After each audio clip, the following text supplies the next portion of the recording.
Administration is partially backtracking on its plan to require in-person identity checks. White House correspondent Greg Clugston reports. The SSA recently announced it would require all new and existing beneficiaries to travel to a Social Security field office to verify their identity. After a public outcry, the agency made some changes to that plan. It now says people applying for Social Security disability insurance, Medicare, or supplemental security income who are not able to use the agency's website can complete their claim over the phone. But other SSA applicants will still be required to verify their identities at a field office starting next month. Greg Clugston, Washington. Meanwhile, the federal government has gone egg hunting abroad. Germany, Italy, Poland and Sweden are among the nations the Department of Agriculture has approached to address the shortage brought on by a bird flu outbreak, according to European industry groups. But supplying Americans with eggs would be complicated for foreign producers. Even if eager to share, Europe doesn't have many surplus eggs because of their own avian flu outbreaks and the growing domestic demand ahead of Easter. I'm Charles de Ledesma. Iran's president says his government has rejected direct negotiations with the U.S. in response to a letter from President Trump over its rapidly expanding nuclear program. Today's remarks from President Masoud Pezeshkian offers the first official acknowledgement of how Iran has responded to Mr. Trump's letter. Ukrainian officials say 2 people were killed late last night when Russian drones struck a military hospital, shopping center, and apartment buildings in Kharkiv. A 67-year-old man and a 70-year-old woman were killed. This is SRN News. You heard me talk about Relief Factor and how so many people enjoy a better, more pain-free life because of it. If you're dealing with everyday pain, it makes sense you'd want to try it first. Well, Relief Factor makes that pretty pain-free too with their 3-week quick start kit for only $19.95. An easy, affordable way to see how it could literally change your life, like it has mine. Relief Factor is a daily supplement that fights pain naturally. Developed by doctors, Relief Factor doesn't just mask pain temporarily, it helps reduce or eliminate pain. In fact, the longer you take it, the more effective it is. Trying it couldn't be easier with their 3-week quick start for only $19.95, less than $1 a day. And it just takes a phone call to 1-800-4RELIEF. That's 1-800-4RELIEF. 1-800-4RELIEF. Wherever you're having pain, every day you feel better is a day you live better. Try Relief Factor's 3-week quick start. Visit ReliefFactor.com. That's ReliefFactor.com, or call 1-800-4RELIEF. 800-4RELIEF for Relief Factor. Helping you get where you're trying to go. Get digital media solutions for your business. Visit SurroundTampa.com. SurroundTampa.com. Just when you thought your smartphone couldn't get any smarter, now you can add the AM860 app with local news, national headlines, and commentary. The answer is smart. Adding the AM860 app to your smartphone is genius. Get it now at the Apple App Store and Google Play. For today, partly sunny skies in the area with a couple of showers and a thunderstorm, high 84. Tonight, partly cloudy, low 70. Tomorrow, partly sunny and nice, high 85. Tomorrow night, overcast, low 70. On Tuesday, partly sunny and pleasant with a high of 84. Get your weather news when and how you want it wherever you are. Download our free app or visit AccuWeather.com. That's your AccuWeather forecast. I'm Caitlin Lawrence for AM 860, The Answer. The following program is sponsored by Bay Area Medical Can Care Clinic.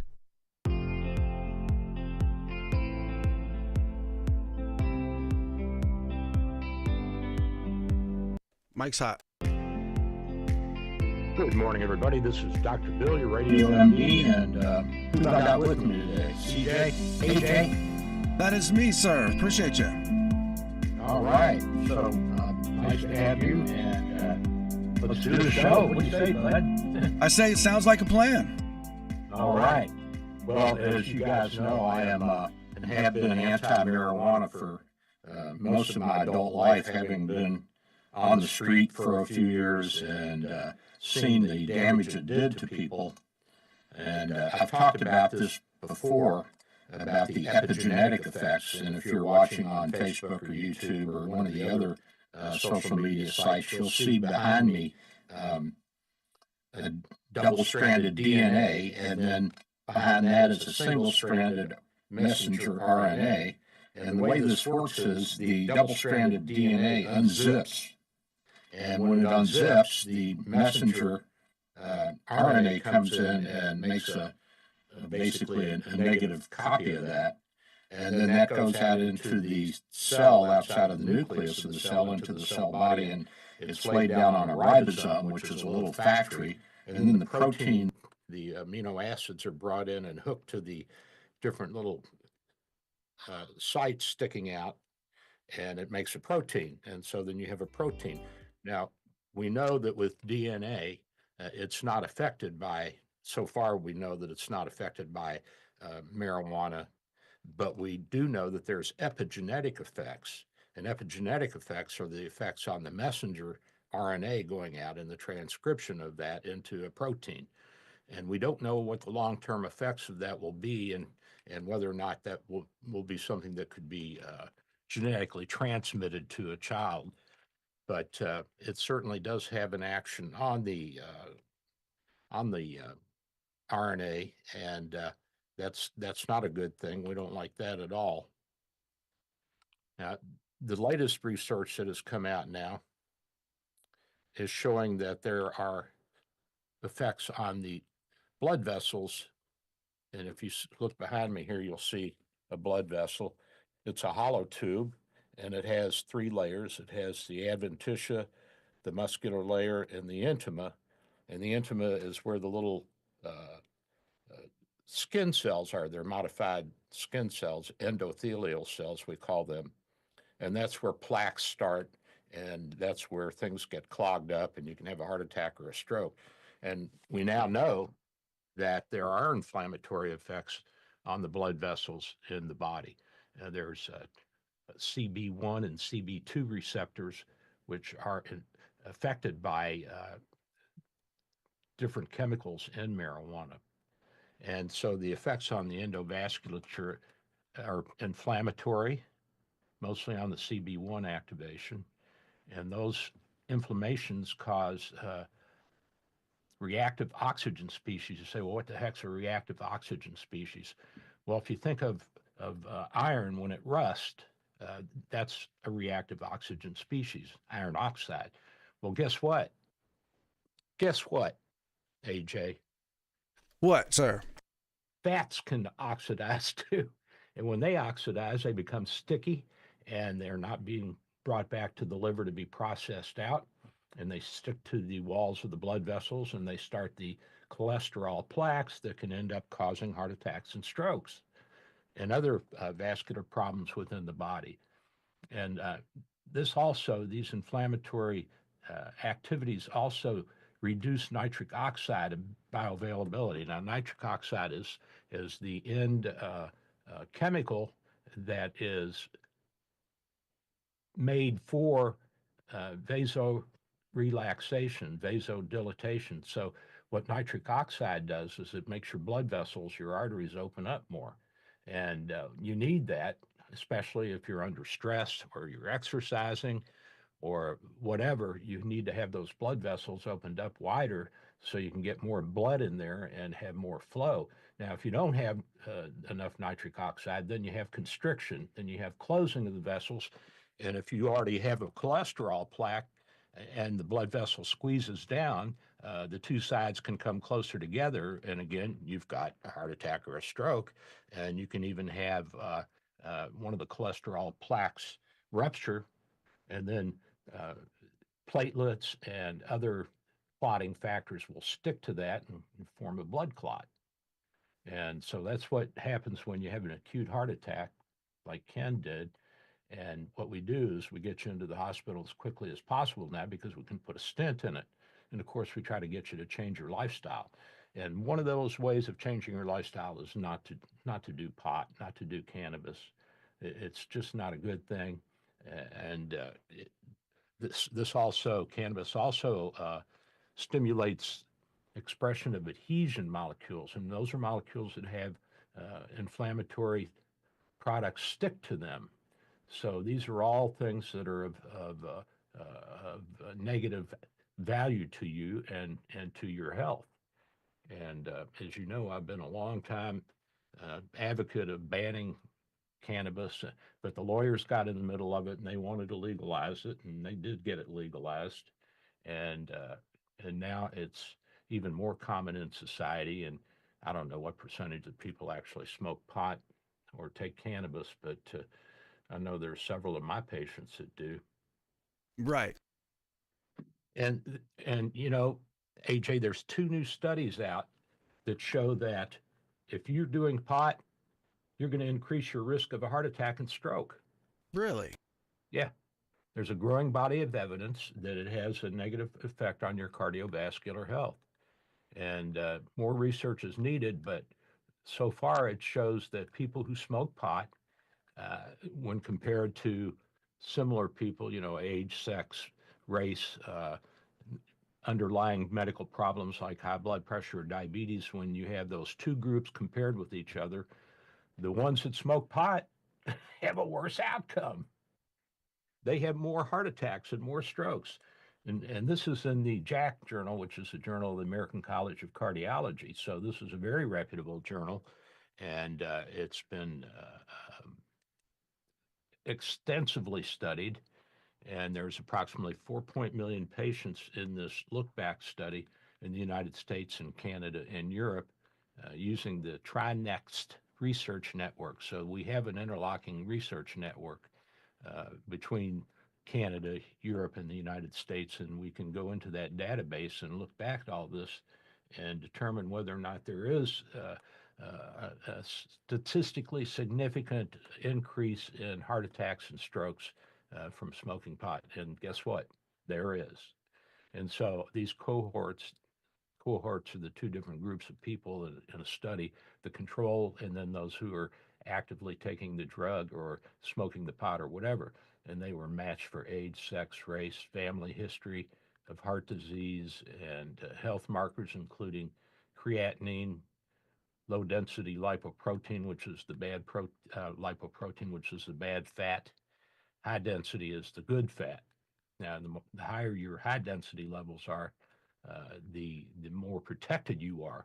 And the lower they are, the less protected you are. And I have had several patients who are genetically deficient in HDL, and it doesn't matter what they do, they end up having heart attacks. So it's a real problem. And we do have some medications that will help elevate it a little bit, but the main thing, if you don't have that genetic predisposition to have a low HDL level, the way to get your HDL level up is what I keep saying all the time: lose weight, get physically active, and take your medications, take your statins, unless you have some problems with statins, and I do. I can't take them, you know, the rosuvastatin and the simvastatin and atorvastatin and all the statins. Those are the medications that lower the LDL, the bad cholesterol, and rosuvastatin can even raise the HDL a little bit. And now niacin can also raise your HDL, but that's tough to take because it makes you hot and itchy, and most people don't want to take it. Exactly. But if you take your statins, you take your blood pressure medicines, you get your sugar under control if you're diabetic, you keep your body weight down, 30 minutes of activity every day, aerobic activity. You don't have to get to the point where you're panting for breath, but, you know, brisk walking, swimming, biking, all of those things can be good aerobic activities. Aerobic means that you don't exceed your body's need for oxygen. The muscles don't have a greater demand than the blood system can deliver, because when you do that, then you have to go into anaerobic or lack of oxygen metabolism, and so you start using fatty acids instead of sugar in your muscles, and then that makes lactic acid, and lactic acid is very irritating. So when you work out too hard, too much, and you're having those pains in the morning, you've probably exceeded, if you're really working at it, your aerobic threshold. Now, of course, you can have sore muscles just from inactivity, but that's a whole different bailiwick. So you got to get everything under control, and you got to get everything in line and get that weight down, and don't smoke, and moderate alcohol is okay. But if you have high blood pressure and your doctor says, take this, take it. I mean, if you're having side effects from it, that's a different story. And we see that, you know, and I've had people come in and say, this doesn't agree with me, and we can change it. We have several different classes of high blood pressure medicine, and our main class of cholesterol medicine, of course, are the statins, but we also have cholesterol and different lipid medications that we can use. And we even have an injectable monoclonal antibody if you're sensitive to the statins and you get myopathy or whatever. And some of us do. I mean, there's probably 15% of the people who take the statins who have a bad reaction with their muscles, and they get muscle aches. And when I take it, even if I take a low dose, after a week or two, I can't even stand up. My thighs are in such a bad shape, so much pain and stiffness. But there are monoclonal antibodies. There's 2 different ones that are out there, and you inject those every 2 weeks into yourself. It's got an auto injector, and a monoclonal antibody is a genetically engineered antibody that will do different things to your system. And there's monoclonal antibodies for different cancers. There's monoclonal antibodies for migraine prophylaxis. There's monoclonal antibodies to bring down your LDL cholesterol. And these are very good drugs, and they're very protective. Of course, they're expensive because these are genetically engineered. And as you guys all know, the United States is bearing the burden of developing these drugs, and we pay for it, and very high drug cost. So the rest of the world gets cheaper drugs. And I think that's one of the things that the president's going to have to address. I don't mind paying some of it, but I don't think I should be paying all of it. I think that people in Europe and Asia and Africa, they need to shoulder some of the burden too. Now, I don't know how the poorer countries can do that, and certainly we have to have some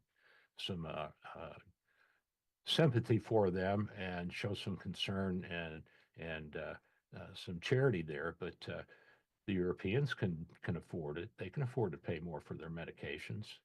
And that's not all medications. That's just the newer drugs, the drugs that are just coming out in the past few years. Because once they go off a patent, then the prices drop because there's generics that are being made. But I mean, the cost of things like ampicillin and erythromycin and prednisone and all that, I mean, they are so cheap now because they're off patent and they're so widely produced. But when you get into the monoclonal antibodies, they're fairly new. They've just been in the past 20 years that we've really rolled these out. And so they still remain very expensive. And I understand that that's tough for some people, and especially for the patients who don't have insurance. But a lot of these drug companies do have programs for people who are in the lower income bracket. And you can apply for that through the different programs that they have. So there are alternatives and there are solutions out there, but you have to go seek it. You can't just sit on your butt and do nothing. That is not going to answer the problem for you. A lot of people say, well, when it's my time, it's my time. I don't think Ken was 65, 66. I think, as I recall, he had just turned and gotten into Medicare. And that's a pretty young age. Yeah, exactly.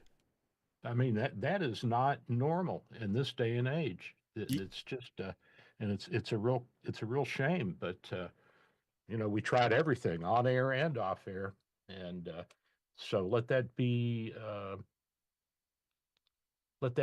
warning sign for you that this is real, and it does happen, and it happens to people we know and love.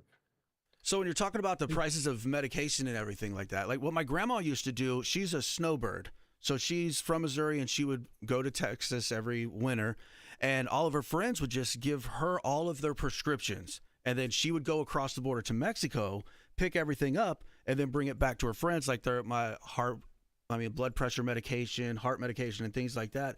Or is that still a feasible option with like the way the economy's going and the tariffs, or even are the medicines even there, like the generic versions in Mexico that you could get? There are a lot of the same medicines as we have here, and many of them are now over the counter that we still require prescriptions for. Okay. And, when you come back from Mexico or Canada, the customs agent is going to ask you if you're carrying anything, if you brought anything, or bought anything in these countries because there may be a tax on it. So when you do go across the border to get things, make sure you have a safe place to hide it from the customs guys. That was one of the scariest things the first time we went down there with my grandmother. Like, she goes across and we go to the border patrol. They're like, hey, you guys carry anything across? You got drugs? And my grandma was like, yeah, the whole back of our van is full. And then I almost died because I was like, I can't believe she's saying this. But luckily she had all the prescriptions and everything in a little notebook and we were able to get through. But I mean, you just don't say that every once in a while. It's scary stuff. I love it. I was coming back from Canada after one of our trips up there for visiting the travel insurance company. I came through Detroit, Windsor and Detroit, and the customs agent said, are you bringing anything back? I said, yeah, I got a load of poop. He laughed and waved me on. That's one of those, just get across the border. Go on. And we were going into Canada years ago, and we crossed the bridge over Niagara Falls River and went up into Niagara Falls, Canada, and went through the went through the customs guy at the border there. And he said, well, what brings you to Canada? And it was 40 degrees and raining. And I looked out and I said, oh, the beautiful weather you have. He waved me on. He's like, get out of here. So, I mean, a little humor can go a long way. But yeah, the option to go purchase something in Mexico and bring it back across the border is still there. But of course, if you declare it, then you're going to have to pay taxes on it. I don't know if the tariffs are going to be on medications or not. Certainly, it would not be in our favor because our drugs are already extremely expensive. So why would we want to put a tariff on medications that are coming from Mexico or Canada where you can get them relatively cheaply?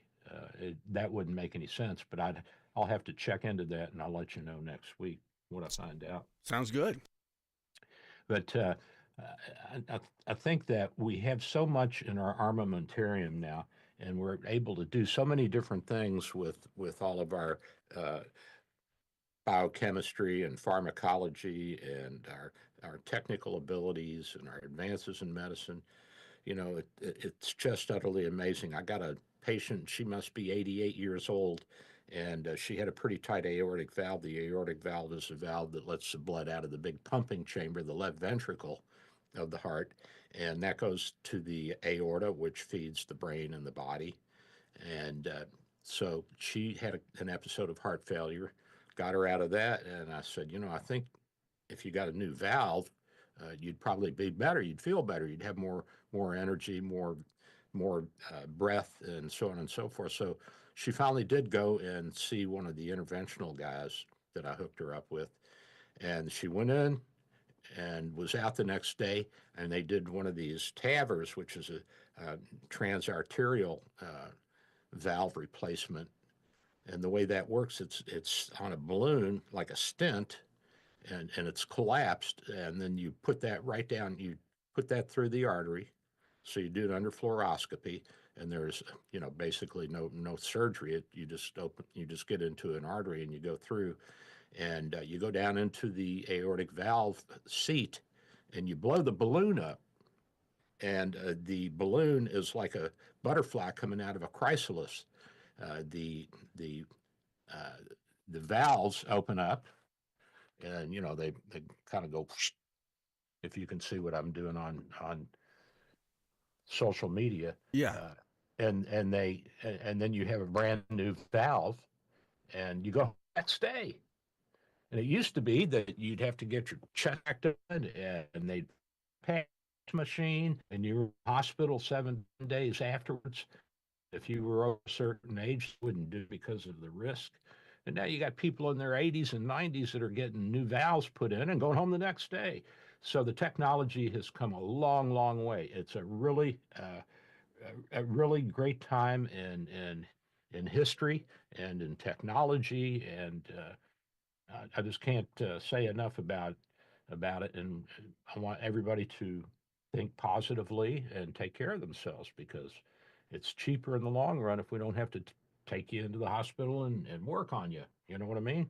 Yeah, my wife, I'm getting this conversation with my wife all the time, and she'll start complaining about, oh, groceries are so high, this, that, and the other. We don't need to shop here. We can shop at a cheaper place. And I keep trying to tell her it's what you're fueling your body with. So wouldn't you rather spend a little bit more on fresh fruit and produce and things like that, or spend the money on doctor bills later on in life? I think that's a good point, but I also think that the bottom line, the real enemy are calories. Okay. So if you cut your calories and lose weight, I don't think it matters a whole lot what you eat, as long as you're eating a reasonable American diet. And although they say there are people starving in the United States, I keep asking my social work friends, take me, show me. And, it just, nobody can show me where all these starving people are. And that's not to say that there aren't starving people, but the only people that I have seen that actually look like they're starving are the alcoholic bums on the street who get all their calories from alcohol. And of course, that's not going to sustain you. Right.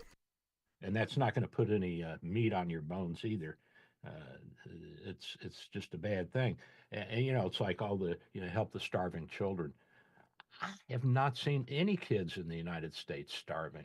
And they look at a kid that has a normal body mass index between 18 and 22 and say, oh, he's undernourished because he's not fat like all the other kids.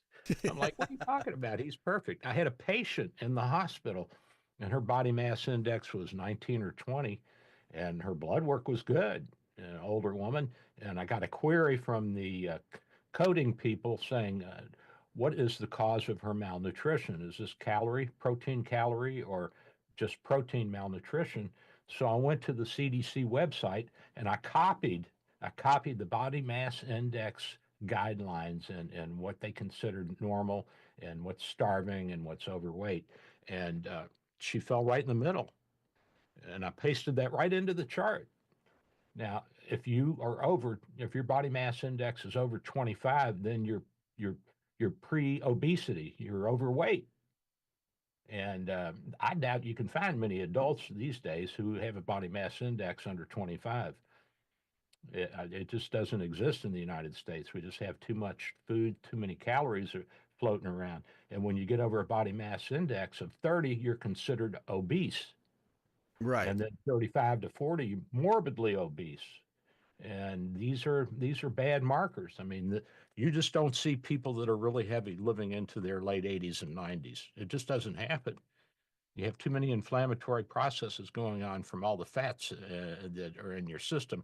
And what happens is if you don't use up the food that you eat, it's first turned into sugar, and then it's turned into fatty acids, and that's stored in your fat cells. So where do you find the happy medium? Because, I mean, yes, a lot of people are you're eating too much, but some people say that to lose weight, you actually have to eat. And then other people are like, no, you need to cut back. So where do you find that happy medium? Well, I think that first you have to take seriously cutting your calories, and you have to keep track of how many calories you're eating a day. So let's say you eat 2,500 calories a day, and you're only burning 2,000 a day. Well, of course, you're going to put on weight. So you say, well, what should I do? Well, you need to reduce your calories down. And people say, well, I've eliminated ice cream and this and that, but they're still eating too much. So what I say is you do a calorie count, and then you start cutting your calories. And there's a lot of apps out there like My Fitness Lifestyle, and I just got a new watch. It's a Samsung, and it's got all that on it, how many steps you're taking in a day, and you can get the app with all of the calorie counts for all of the fast foods like Big Macs and so on and so forth. And so you can actually keep track of how many calories you're eating. And of course, things that taste good, which are fats and sugary stuff. And remember that carbohydrates are just long chain sugars. Of course, you're going to crave that. That's just human nature. That's in our genetics. Because in the old days, you better eat what you could get and when you could get it. And if it was fatty, it was probably also protein. It had some meat to it. And we needed that, and we still need protein to to grow and to develop our brains. And, these kids that are on these vegetarian diets, I'm wondering how they're going to turn out. I haven't seen a whole lot of research yet, but I think that if you don't have some kind of animal protein in your diet, you're going to have problems. And it could be ovo-lacto vegetarians, if you eat an egg or you like yogurt or cheese or whatever. And that's what I do. I'm a vegetarian, and I'm not a Nazi about it. I mean, if there's some fat in the biscuits and I want a biscuit, I'll go ahead and eat that. But for the most part, I stick pretty much to my protein is from yogurt and cheese and milk and eggs, unfertilized eggs. And you say, why unfertilized? Well, I just don't want to eat the little animals anymore. I think I've done enough damage on the planet.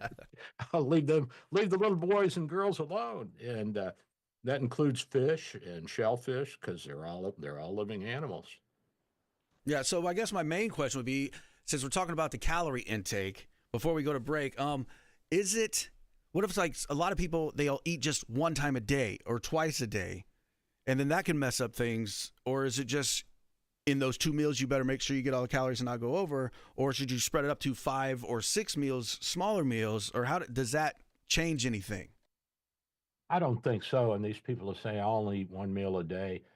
It's like these people that are morbidly obese, and they say, well, I eat a healthy diet.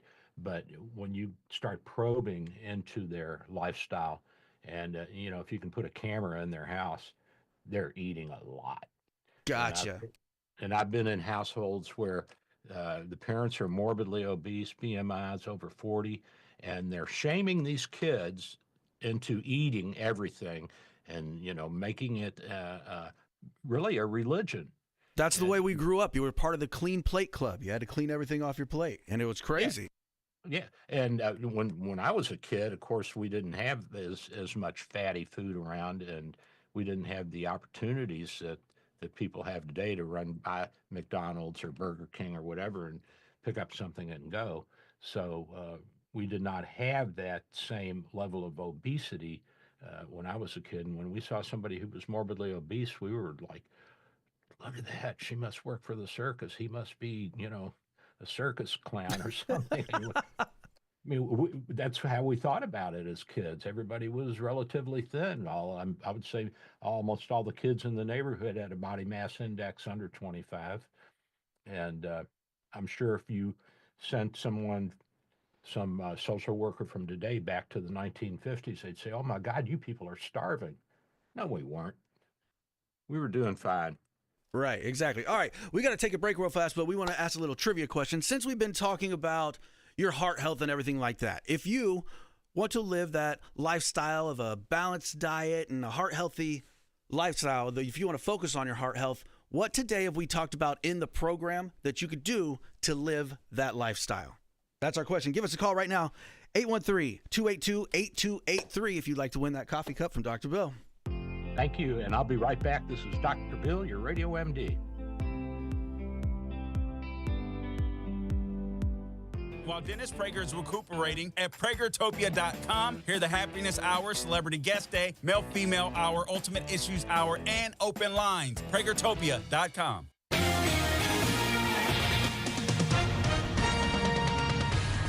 With SRN News, I'm Michael Harrington in Washington. Iran's president says Tehran is rejecting direct negotiations with the U.S. in response to a letter from President Trump over its rapidly expanding nuclear program. Today's remarks from President Masoud Pezeshkian offer the first official acknowledgement of how Iran is responding to Mr. Trump's letter. It also suggested the tensions may further rise between Tehran and Washington. Quote, although the possibility of direct negotiations between the two sides has been rejected in this response, it has been emphasized that the path for indirect negotiations remains open. Ukrainian officials say 2 people were killed when Russian drones struck a military hospital, shopping center, and apartment building in Kharkiv late last night. The Ukrainian Air Force says it intercepted 65 of 111 Russian drones. Russia says it shot down 6 Ukrainian drones, too. This is SRN News.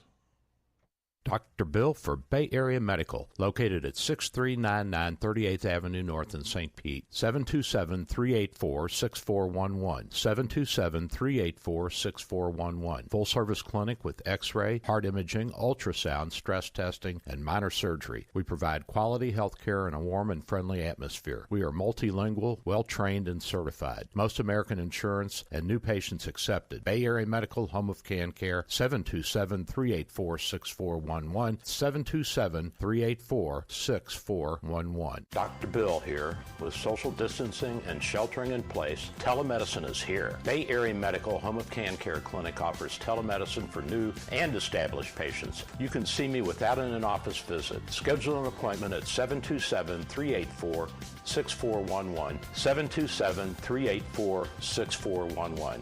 When it's time for your appointment, type this web address into your cell phone or computer web browser, doxy.me/Bay Area Med. A cell phone works well and is all you really need. For computers, you need a web camera and speakers. We'll give you this address when you call for your appointment. We accept most insurances and travel insurances. Canadians and visitors, please call your travel insurance company for an authorization number prior to the visit. Copays and deductibles apply. Self-pay rates are available. Just ask. We accept credit cards, PayPal, and Stripe. 727-384-6411, 727-384-6411. Dr. Bill here. My friends at St. Pete MRI and Sleep Diagnostics are your best choice for state-of-the-art MRI, CT, and sleep studies. Quality unsurpassed. 25 years experience makes St. Pete MRI my go-to imaging center. Self-pay rates are competitive and out-of-pocket cost a fraction of a hospital. Conveniently accessible from both sides of the bay at 750 94th Avenue North, St. Pete, near the Gandy. 727-577-2220, 727-577-2220. As an independent registered investment advisor, Simple Path has the freedom to offer unbiased advice without the potential conflicts of large broker-dealers. Visit simplepathretirement.com. For today, partly sunny skies in the area with a couple of showers and a thunderstorm, high 84. Tonight, partly cloudy, low 70. Tomorrow, partly sunny and nice, high 85. Tomorrow night, overcast, low 70. On Tuesday, partly sunny and pleasant with a high of 84. Get your weather news when and how you want it, wherever you are. Download a free app or visit AccuWeather.com. That's your AccuWeather forecast. I'm Caitlin Lawrence for AM 860, The Answer.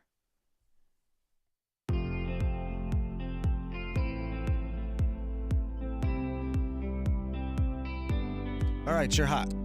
And I'm back. This is Dr. Bill. I got AJ with me today, and we're doing a show, and we're live on the radio, also on social media, Facebook, YouTube, Twitch, Twitter, X, Y, Z. I don't know where all we're going now. Joe set us up on a bunch of sites. All your usual suspects for socials. Good. So I did do a quick check, and yes, the president has imposed a 10 and now up to 20% tariff on drug imports from China and from Canada and Mexico. I think it's probably up to 25% now. So if you're gonna go there and buy drugs cheap, make sure you sneak them back in. You have to bootleg them back in, baby. Now, apparently this doesn't apply to India, and India's making a lot of generic medications. Dr. Reddy's one of the biggest pharmaceutical companies in the world now, and they make a ton of medicine. And there's a lot of money over there, so they should be able to handle some tariffs. Yep, absolutely. So I think it's going to be a transitional period in American history to try to force more manufacturing here and be less dependent on outside countries, especially the Chinese, because guess what? If we go to war with the Chinese, they're not going to sell us anything anymore. We're not going to have the equipment to build what we need. Yeah, and I think that we will eventually get this back into a proper perspective, and I'm sure that the tariffs will come down over time once these countries agree to lower their tariffs on our products, because we've been paying way more than they pay to sell their goods here. So, our average tariffs are 1% to 2%, and Europe and China, 6 to 20% or higher. In my opinion, it's going to be good to look on tags of things and see made in USA again. Yeah, and we can do it. One of the areas that's been hit so far guess what? They're screws and nuts and bolts because of the aluminum and steel tariffs that have been put up. And so now a lot of companies that have relied on Chinese or Canadian imports to put their equipment together and make their cars and build houses and so on and so forth, they're having to rethink their strategy, and it's going to stimulate domestic production of simple things like screws and nuts and bolts. And you wouldn't think that that's a big deal, but if you are making a car and you've factored in all of the cost of making that car, and you realize that you can get a screw for a half a cent cheaper or a bolt for half a cent cheaper from someone other than the vendor you're using now, and you're making 100,000, 200,000, 500,000 cars a year, that starts to add up real fast. Yeah, and it's the same way when you design a car. If you have things that are too far apart and they interact with each other, then that's going to take more time and energy. So then try to figure out how to get them closer together in the motor. And it's a fascinating study as to how you save money when you're manufacturing. Exactly. And, just to take off, like the breather, so I can get to my air filter or anything in my car, I've got to take off 5 or 6 bolts. So, you just think just that little bitty thing, that little task takes that much. So it just proves the fact that it adds up fast. Yeah. And, you think about where the iron and aluminum are used, steel, well, cars, machinery, nuclear reactors, boilers, making of furniture. Housing, everything. Everything. And sheet metal. Let's face it, sheet metal is God. Hell, almost everything is made out of either, if not sheet metal, it's made out of something that uses sheet metal, whether it's a machine or a lathe or a saw. This is all sheet metal, and that's aluminum and steel. And so we do have a big problem in this country. And as much as the left is yelling and screaming, and yes, prices are going to go up a little bit for a while, it's going to force more domestic production because there'll be money in it. Look, if you were saying, I'm going to save a penny here by going to China, and then all of a sudden it's costing you a nickel more, and you can make it here for 2 pennies. Well, you'd be crazy not to. So a lot That's of simple math. They're going to profit off of this. Now, it's not going to happen overnight. You can't build a plant in a week or two, but you can do it pretty quick. Look how quickly they built the B-25 bomber plant. Ford did that during World War II. They had that thing up and running within months and had completed it in a year. Fascinating story. And what they had done is gone into a county that was Republican, and the next county over was Democratic. And when they got to the end of the county line, they realized, hey, we need more space. So guess what they did? What? They made a right-hand turn and put an L extension on the plant to keep it within the county that was Republican. And FDR's young guys came to him and said, hey, what happened to the New Deal? And he said, it didn't work. We're going to war. And then when he gave the contract to Congress, and the president gave the contract to Ford to make the B-25, they said, why didn't you give it to a Democratic country? He said, we don't know how to make anything. We spend money. We don't make money. Where there's a will, biography. But yeah, we have to do this, and we have to force domestic production, and we have to get a screw that costs 10 cents that's now going to cost 17 cents or 16 cents made here. And guess what? If you can get it made here, you won't have the shipping cost. Exactly. Yeah, I didn't even think about the shipping cost whenever it all comes down to it. Yeah, the shipping costs are part of it too. The supply chain is certainly a big part of the cost of goods, and that was one of the things that was pushing up the eggs.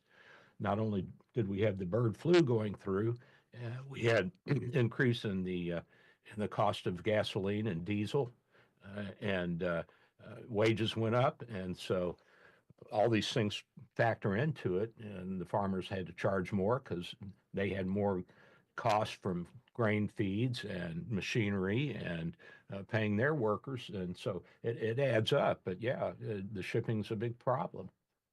It's a big problem. I seen $12 for a dozen of eggs the other day. Outrageous. Yeah, I think it's coming down, but I think if you get the organic eggs, you're going to pay $12. Yeah, I went in there. I was thinking, well, we're going to have some French toast or some scrambled eggs or something. Then I went there. I was like, yep, not today. We're having oatmeal this morning. Yeah, you're going to be a vegetarian whether you like it or not. Exactly. And then you got these crazy people out damaging Teslas because they're mad at Elon Musk. Which is crazy because this is like blew my mind that one of the most American-made cars is the Tesla. Yep. So it just defeats the whole purpose. Oh, it's silly. I don't understand I understand it, but I don't agree with it. The mentality is just ridiculous. And they're carrying all these signs that says that Musk is a fascist. And nobody, I have yet to see any reporter be smart enough to say, what is fascism? Because they won't know. They don't know what fascism is. You're a Nazi. I'm a Nazi. Hell, I'm half Jew. Think I'm crazy? And so that's the problem there. And the big companies are going to lose. The auto industry are the ones that are importing most of their parts from Canada and Mexico and China. And naturally, they're going to lose. I mean, what do you think happens? Right. So this will force a whole change in our manufacturing culture, and will weather the storm of people going out and burning Teslas, although it's utterly ridiculous since most of the Tesla owners are probably Democrats who believe in saving the environment, and that's why they're driving an electric car. Of course, they have no idea where the electricity is coming from, but it's coming from oil and gas burning power plants. I just hope it doesn't take so long for people to realize that, like if they're waiting for, their cousin or their aunt or uncle or somebody in their family to start working in these factories that are finally coming back to America before they get it through their head like, oh, this is actually a good thing for us. Oh, yeah. And I don't think people really understand a lot of what goes on and what's being done. It's just not in their mindset. It's like these IRS agents who were sidelined because they reported on Hunter Biden's illegal activities, and now they've been reinstated by the Trump's program, and they're back at their jobs, and they're actually in supervisory roles. And they were pretty roughly treated, and these were career IRS guys. And I think that most of the people that work for the federal government are well-intended and put in a good day's work, but certainly there are those who are up to no good, and the deep state, all that. But for just doing a job, and they report it, we're supposed to do. Right, and then there's others that are just collecting checks. That this is, and I'm looking forward to seeing it come to fruition. And I don't think that we're going to do anything against the Bidens, because the president, I guess before he left office, he pardoned everybody in his family and everybody he knew. I didn't know you could pardon in advance before you're even, before you're even locked up. I didn't know you could do that. I did not either, but I guess they say, well, there's a will, there's a way. Yep. And all these startup companies for climate change, guess what they're getting into now? What? Jet fighter parts. They can't make any money off of the climate, the eco stuff. And of course, the Europeans are going to have to ramp up their military production. because we're saying, hey, look, we're not gonna carry you on our shoulders forever. I mean, we did it after World War II because they were in such a terrible state, poverty-wise and destruction, and we helped them get out of it. Well, now it's been what, 45 to 25, so 80 years. Right. It's time for them to get out of the house and go make it on their own. Until something actually happens. I mean, everybody will talk bad about America, and then if something does happen, who's the first person they come to call? Oh, of course. And we'll be there. Yeah, because Maybe that's we'll who we come are. late. I mean, we came late to both World War I and World War II, so we don't like coming on time to tea parties, that's for sure. Fashionably late is what they call it. Fashionably late. But, sometimes you have to step back and assess the situation and ramp up your production and get your military beefed up, because you can't just go out and gather up 1 million kids off the street and put them in a uniform and give them a gun and send them into battle. Hell, that doesn't work. That's what happened in World War I is we didn't have an army, basically. And so within 6 months, we went to a multi-million man army, and you had to train these people. They didn't have weapons when they were in training. They were using wooden guns, So you can't just rush out and do something like this. It's like one of the guys on the board here at the HOA with me. He's like, why don't you have these bids in from these contractors for repairing the erosion back by the creek? And I said, JT, I can't make them come out the minute that I called them. He said, well, I got a guy to come out right away. I said, yeah, and what's his proposal? $27,500. I'm like, are you out of your mind? That's 3 or 4 times what it would cost if you went to a reputable contractor. And so I've had a few contractors out here, and the one I like the most on the project that I'm working on is a guy that said, oh, we can probably do it for $7,000 or $8,000, and here's what I'll do. And it was pretty extensive what he explained to me. And I thought he had a lot of knowledge, and I told him my idea, and he said, I don't think that would be as good. It'd be more expensive, and it won't be any better than if we do it this way. But, I had to wait a week for him to come out. But that's also why you hire these reputable people, because they'll just not beat around the bush. They'll tell you this is either going to work or it's not, or that's why you pay for professionals. I don't go to get my oil changed and try to tell them how to do it. I just let them do it because that's their thing. Well, fortunately, I have an electric car, so I don't have to get an oil change. Or just anything. I'm not going to go to somebody that lays wood floors and try to tell them how to do their job. I know that's what they're there for, so I'll pay for them to do that because that's their expertise. Yeah, and that doesn't mean you don't study and investigate. Right, exactly. You still got to do your due diligence. Yeah. I mean, you have to do your homework, especially if you're in a position of trust, a fiduciary or whatever you want to call it, for a community or a city or a county or a state or federal government. And I think that what the Trump team is doing is just being good fiduciaries and looking out for our money, and that's what they should be doing. Right. I mean, there's no way that it was an old joke that there's no way that toilet paper at the White House costs $50 a roll, but that's kind of in the back end what everybody's thinking, but it doesn't. They just got to cut some of this stuff back and really take a deep dive and look into it. Yeah. I mean, you really do. And I think that President Coolidge hit it on the head when he said the business of government is business, because business is what stimulates the economy. It's what keeps the lifeblood flowing through the economy, which of course is money, currency, and it brings goods to the market so that we have homes, we have food, we have cars, we have whatever we need to get through the day, buildings, equipment. You think about medicine, just think about my office. I've got an X-ray, I've got 2 echo machines, I've got lab equipment, I've got surgery suites, and this is all money and time consuming, and you have to keep it up. And I mean, when you're a little guy like me, you do the best you can and get the used equipment and keep working on it. But some of the equipment's fairly new too. Right. And it ain't cheap. Not at all. I can only imagine. Yeah.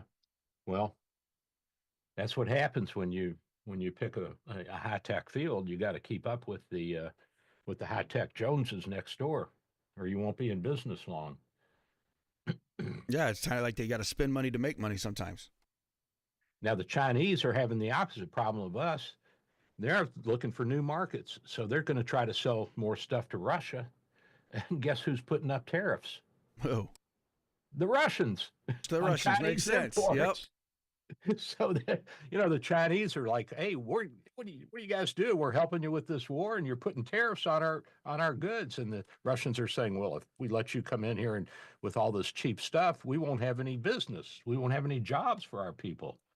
So it's rippling throughout the world. It's interesting to see. I just love the drama and the intrigue and the mechanics of all of this. It's going to be a great and wonderful and interesting time in history, and I'm glad that I have the opportunity to live through it. I'm glad I'm still young enough and cognizant enough to know what the hell I'm doing and what's going on around me.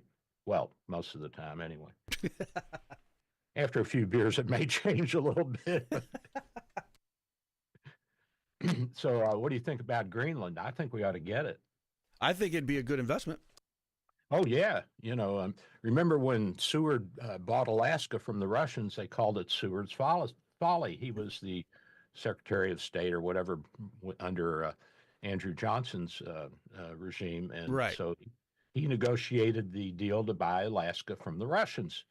My God, what a boon. What a wonderful thing. And yeah, it sat empty for 80 years, 90 years. And then people started going up there and saying, hey, there's a lot of natural resources. Hey, look at this. We got oil. Look at this. We've got gold. We've got everything up here. They also have a high alcohol and crime rate, but that could be fun. Yeah, I also heard up in there, once you get there, it's hard to get back if you ever wanted to. Just from the cost of moving and everything else like that. I'm sure it's costly.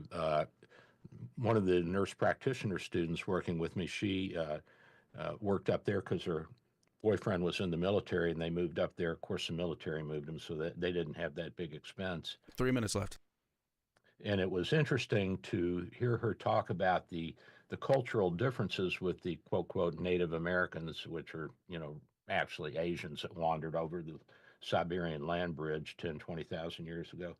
And she said, it's really kind of a sad situation because they have to fly in from their villages. There's no roads. Mm-hmm. And to get medical care at Anchorage or one of the big cities. And when they get there, they have a lot of alcohol problems. So they start drinking because liquor's cheap. 2 minutes. And then guess what? The planes won't fly them if they're drunk. So then you've got all these Native Americans on the streets begging and staying drunk because they can't get back home. It's an amazing cultural rift.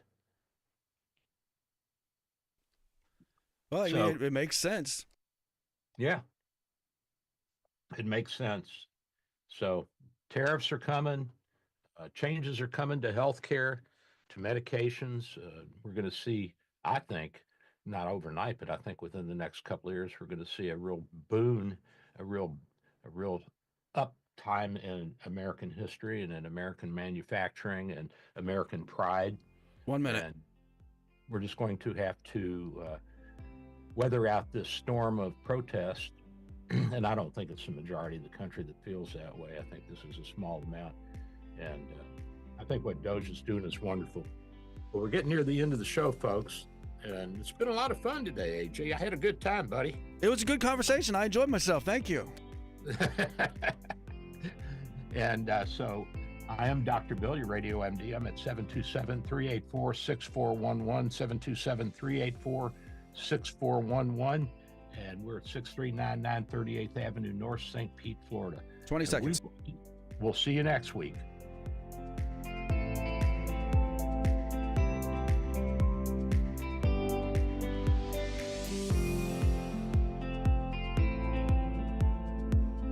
Good show. Sounded good to me.